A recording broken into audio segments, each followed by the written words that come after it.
Vamos lá, gente. Vamos começar aqui com um primeiro assunto que eu acho que você está precisando ouvir e aprender sobre tontura, né? Eu, pelo menos, estou bem interessada nesse assunto. Você sabe que tontura representa cerca de 5 a 6% das consultas médicas? Isso aqui no Brasil. E olha, gente, tontura pode ocorrer em qualquer idade, mas é fato que as pessoas mais idosas vão sentindo com mais frequência. Então, por isso, a gente está falando hoje sobre esse assunto, tá bom? Porque ela vai se tornando cada vez mais comum. Atualmente, eu saio do meu carro, se eu não tomar cuidado, eu saio, tenho que lembrar de sair devagarinho, porque senão eu fico tonta. Mas hoje a gente tem um médico excelente que vai nos ajudar a entender mais sobre esse assunto. Então, você que está aí acompanhando o programa, presta atenção, porque a gente está aqui com o neurologista, doutor Saulo Nader. Seja bem-vindo, doutor. Tudo bem? Obrigada pela sua presença. Olha, muito bom te receber, obrigado viu? pelo convite. Olha, temos aqui até algumas ilustrações para aprendermos mais. Mas vamos porque é lá. um tema bem difícil, né, Cláudio? O pessoal tem muita dúvida porque não só aqui no Brasil, mas no mundo, acaba que tudo é chamado de labirintite, né? Labirintite para cá, para lá. Mas o que é labirintite, né? Por trás dessa palavrinha tem dezenas de doenças diferentes e cada doença vai ter um tratamento diferente. Então, você de casa não tem problema usar a palavra labirintite, mas tem que saber que, opa, né? Labirintite agora, o próximo passo. O que está me provocando a labirintite? Porque tem várias causas. Várias causas, né? E um monte de nome estranho. A gente vai começar a soltar uns nomes aqui, vocês Qual vão é a ver. causa mais comum, doutor? A causa mais comum, inacreditavelmente, é uma doença que você nem precisa de remédio para tratar. Chama vertigem posicional paroxística benigna. Falei que os nomes eram ruins, hein? Que a gente fala que são os cristalzinhos soltos. Como é que é isso? Ó, isso aqui é um labirinto, tá, gente? Ele é pequenininho, cabe num dedal, aqui é um modelo super ampliado, mas quando a gente fala do famosinho labirinto, na verdade a gente está falando desse órgãozinho aqui. E no miolo dele, se eu pegar ele transparente, tem cristalzinhos aqui no miolo do labirinto que às vezes os danadinhos, olha o que eles fazem. Eles escapam. E aí o que a pessoa vai sentir a principal causa de tontura? Ela vai sentir tontura quando ela olha para cima, gira tudo. Quando ela está deitada na cama e vira de lado, gira tudo, gira tudo, gira tudo. Às vezes quando agacha, às vezes quando vira a cabeça muito rápido para um dos lados. Então são crises de vertigem, de tudo girar, que duram ali segundos a minutos com muito enjoo. E aí é uma doença que a gente não precisa nem de remédio. Então a principal causa de labirintite, o profissional de saúde trata com manobras. Deita a pessoa na maca, faz uma série de movimentos com a cabeça e com o corpo e vai varrendo os cristalzinhos de volta para o lugar e magicamente resolve o problema. Uau, olha que maravilha. Pois Tá é. vendo? Às vezes você tá aí sofrendo com essa labirintite Exato. e que de repente numas manobras Tomando remedinho à toa, e às vezes, esse remédio para labirintite deu certo com a minha tia, eu vou comprar, ou o balconista de farmácia falou. Cuidado, hein, pessoal, não se automedique e procura ajuda, porque às vezes o tratamento é tão simples. E lá na clínica eu vejo pessoas, às vezes, olha, décadas de cristalzinhos soltos, sofrendo, tomando remédio, Dramin, labirinto, não melhora.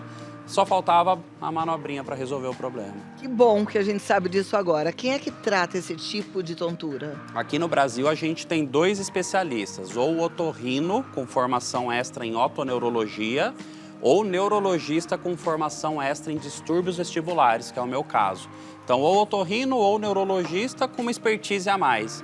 Qualquer médico está apto a tratar tontura, então busca um médico. Mas se o caso é muito desafiante, muito difícil, normalmente cai na alçada dos médicos com formação extra. Eu tô Que aí, perguntando ou em neuro, relação a essa ou otorrino. manobra, qualquer médico saberia não, né? Se foi treinado na faculdade, sim, mas é uma minoria que sabe, viu? A maior parte dos médicos que vão dominar a expertise das manobras é o otorrino com formação extra ou o neurologista com formação extra. Depois dessa causa, qual é a outra causa que, assim... Várias, né? Atenção. Uma muito boa que vale a pena a gente comentar, a migrânia vestibular. O que é isso? Muita gente que está em casa deve sofrer de enxaqueca, dor de cabeça. E muita gente que tem enxaqueca tem labirintite. Só que às vezes as coisas estão interligadas e você aí de casa não sabe. A migrânia vestibular é uma enxaqueca diferentona, que além de dor, também gera crises de vertigem, crises de tontura. Só que aqui que tem a pegadinha, às vezes a dor está junto com a tontura e legal, a pessoa vai perceber que as coisas estão interconectadas, mas muitas vezes a pessoa tem tontura sem dor e dor sem tontura, mas é a mesma doença. não passa de uma E enxaqueca. ela é, por exemplo, essa você disse que mexeu a cabeça muito rápido, abaixou, levantou, vai sentir. Nesse caso, que está relacionado à enxaqueca. Começa a girar ou balançar do nada. Do A nada. gente fala que é espontânea, tô fazendo qualquer coisa, começa. E aí tem uma duração prolongada, né? Normalmente 20, 30, 40 minutos, horas, às vezes até dias, dependendo do caso. E o tratamento dessa... Essa a gente trata como se fosse uma enxaqueca. Então a gente tem os antivertiginosos para abortar a crise, né? Quando o gato já foi pro telhado, quando já está no incêndio, para apagar o incêndio. Mas tem remédios preventivos que evitam tanto a dor quanto as crises de vertigem. Tem remédio, tem injeção de anticorpo, tem estimulação magnética transcraniana, que é um aparelho, tem botox, né, não para estética, mas o botox no couro cabeludo para enxaqueca. Então, o arsenal terapêutico hoje do tratamento da enxaqueca e da enxaqueca vestibular é enorme. Tem pessoas que às vezes não gostam, né, Cláudia, de usar remédios, às vezes se sentem desconfortáveis. Então, a gente já tem até isso, né, estimulação magnética, tem o botox, tem os anticorpos para aquelas pessoas que não se dão muito bem com remédio. Ok, enxaqueca a gente já falou tantas vezes aqui, né, gente? Quem tem sabe como é e o quão desconfortável é, né? Pois é, às vezes perde dia de trabalho, perde dia de entretenimento, um compromisso. Bom, aí passando dessas duas, que outra tontura te chama atenção? Chega muita gente no consultório, doutor. Boa. Uma outra que vale a pena a gente falar aqui é a doença de Meniere. Como é que é essa? Pessoas que têm tontura, às vezes elas têm zumbido, barulhinho no ouvido, cachoeira, motor, grilo, algum barulho incômodo no ouvido. E aqui, de novo, a pessoa não se dá conta, mas as coisas estão interconectadas.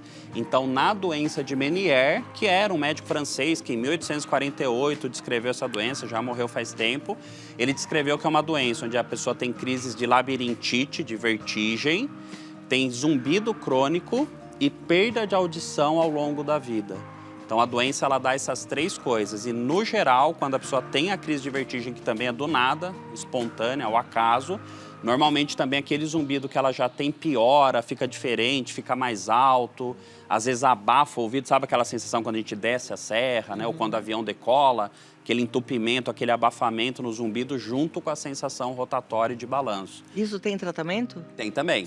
A gente fala que o Meniere é como se esse líquido aqui que tem dentro do labirinto, né, que é um labirinto transparente, o líquidozinho lá dentro, ele está sendo produzido em excesso. Então, tem medicamentos que eles fecham essas torneirinhas que estão abertas, vamos dizer assim, regula a produção do líquido e, com isso, eu consigo controlar os sintomas da doença de Meniere.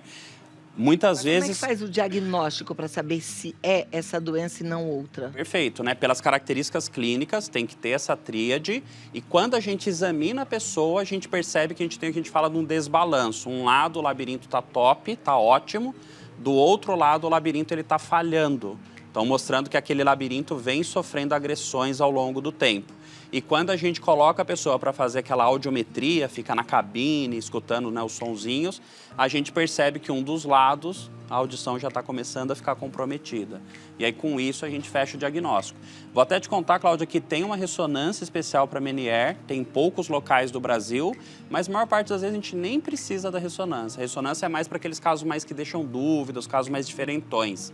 Para o caso cotidiano, o caso clássico, uma boa entrevista médica, um bom exame neurológico, a gente já fecha o diagnóstico. Nossa, então deve ser super importante, pelo que eu estou imaginando, fazer esse diagnóstico se a pessoa tem alguns desses sintomas, porque isso pode provocar uma perda auditiva cada vez mais severa. Exatamente. E aí vai ter um ponto que ela pode ter que usar aparelho, né? Pode Se até ela mesmo tratar, perder. ela vai manter essa qualidade da audição. Você prorroga a perda, isso é um grande desafio ainda, né? A gente não consegue paralisar totalmente a perda, mas a gente vê que pessoas que estão em tratamento do Meniere, elas perdem muito mais devagar do que quem não está em tratamento. Agora está vindo um remédio aí, está em estudo, sai em outubro os resultados, está todo mundo muito confiante, que é um remédio que promete proteger a audição e até recuperar um pouco da audição perdida. É um remédio que está em estudo, chama boa, Epsilon, que é o SPI 1005, esses nomes tomara malucos que dê eles certo, colocam. porque... Tomara. Gente, as pessoas que ouvem mal, elas começam a perder muita qualidade de vida, né? Porque elas começam a ficar um pouco mais apáticas, deixam de participar daquelas conversas. Perde sociabilidade. Perde muito sociabilidade. Sabia até que aumenta a chance de Alzheimer, né? Quem escuta mal tem mais chance de Alzheimer, né? A gente acredita que tem tudo a ver com essa privação social, né?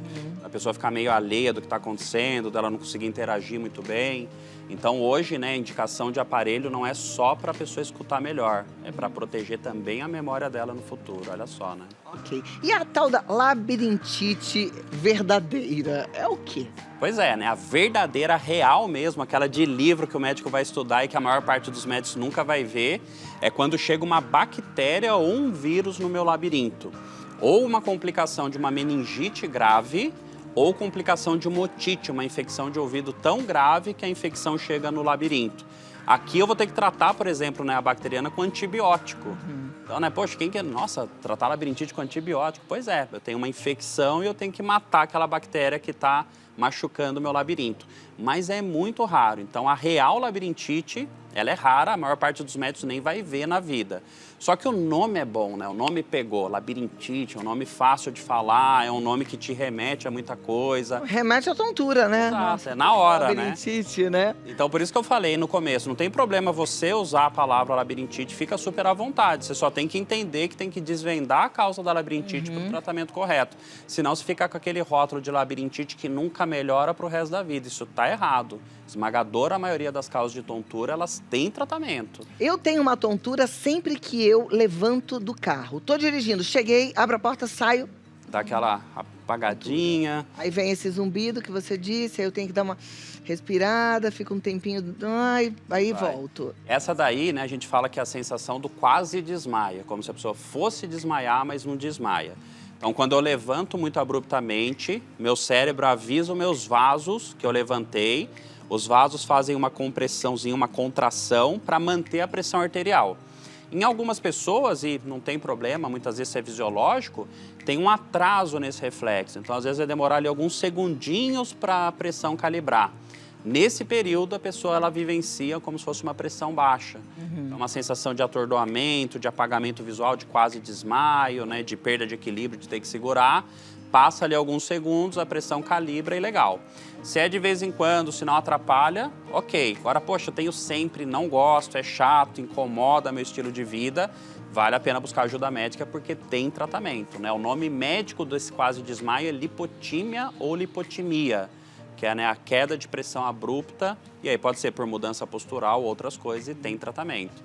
Né? Dá pra gente usar remédios para isso se precisar, mas uma dicasinha boa é, né, se hidratar muito bem, aumentar um pouquinho o sal da comida. A gente ouve falar que sal é ruim para quem tem pressão alta, mas para quem tem essas quedazinhas de pressão, um pouquinho mais de sal na comida é bacana.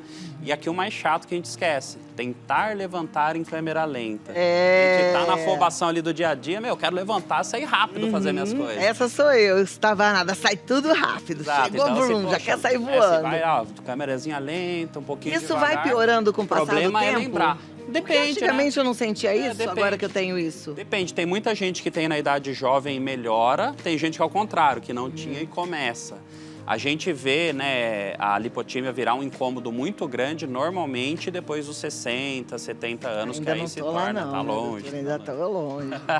Tá joia. Vou fazer o seguinte, quero a sua participação, você vai enviar pra gente a pergunta daqui a pouquinho. Podemos fazer isso? Vamos, a gente sim. vê a pergunta do telespectador e você responde, tá bom? Perfeito, fechado. Então me dá 2 minutinhos pra gente organizar isso e eu já volto. Combinado. Olha que pode liberar aí na tela as perguntas. Você que enviou a sua pergunta, muito obrigada.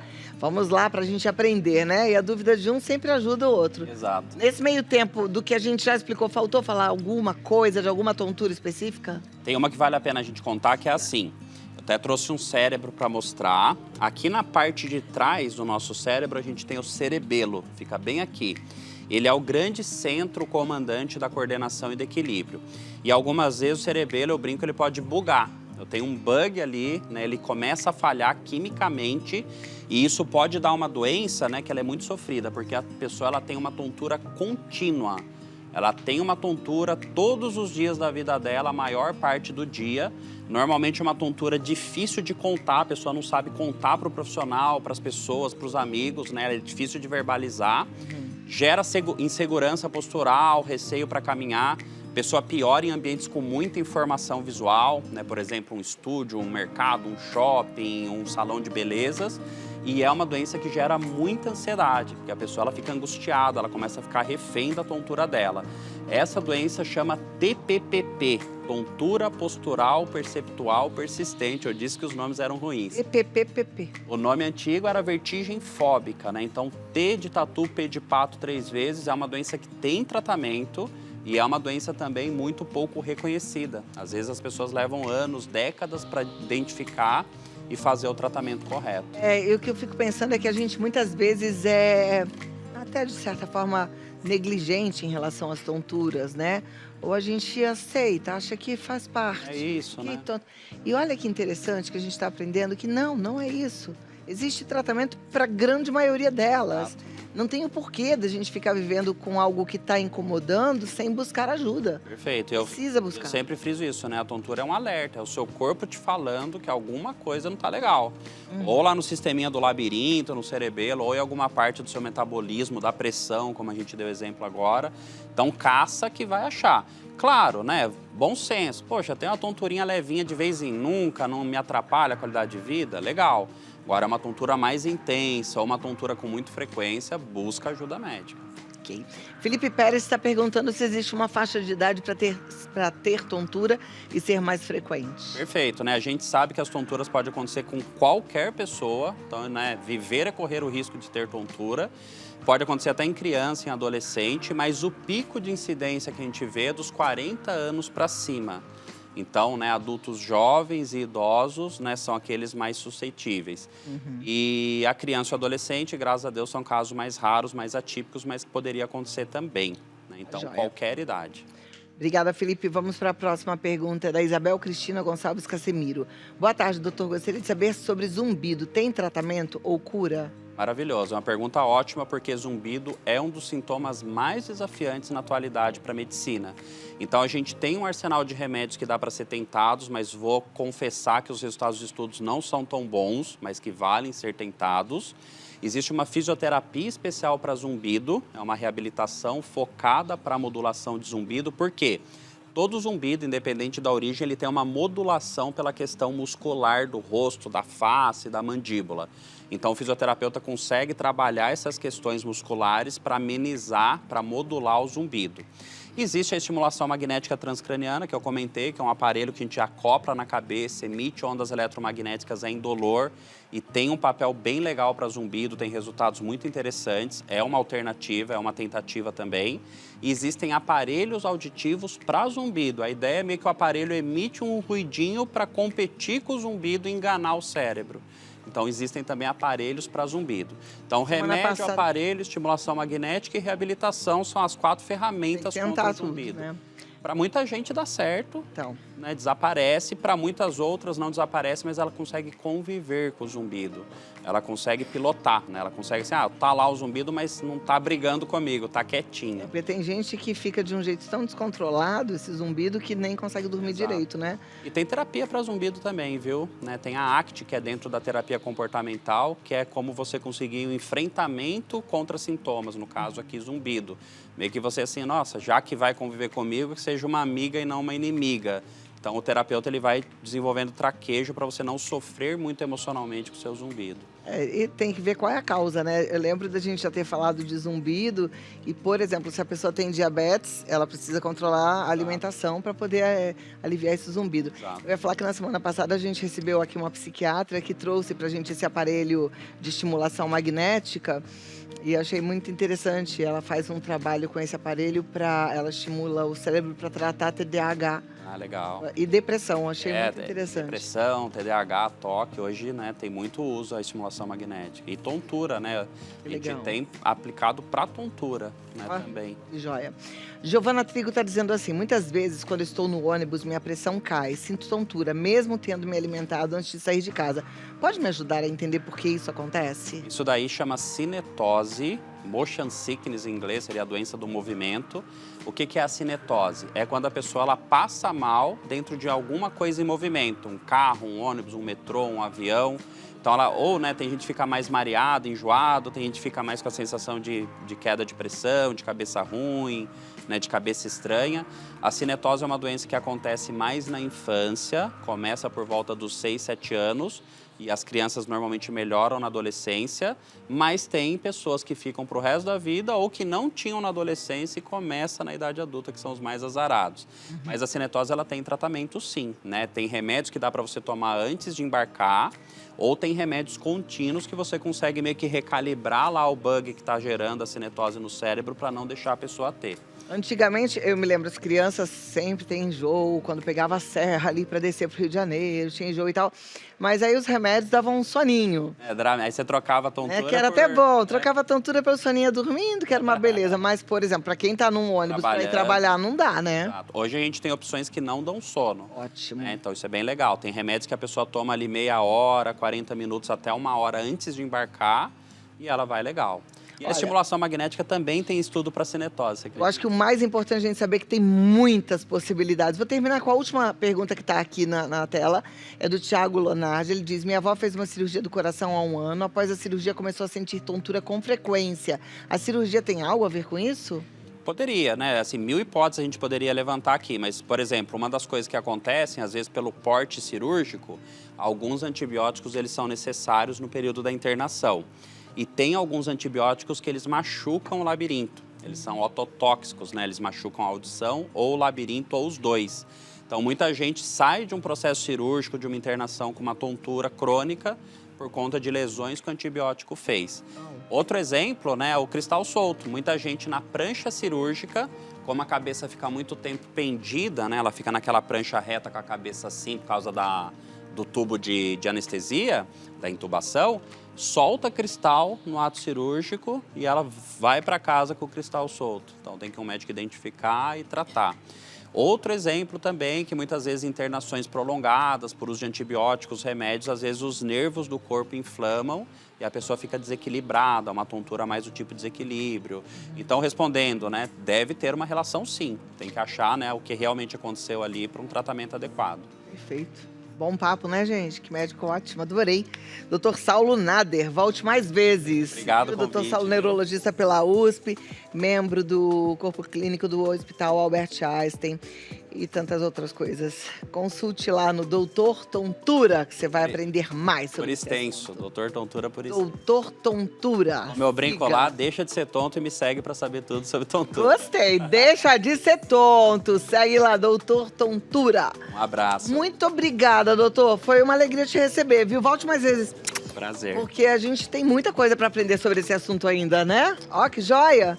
Ninguém tonto mais, só quero ver.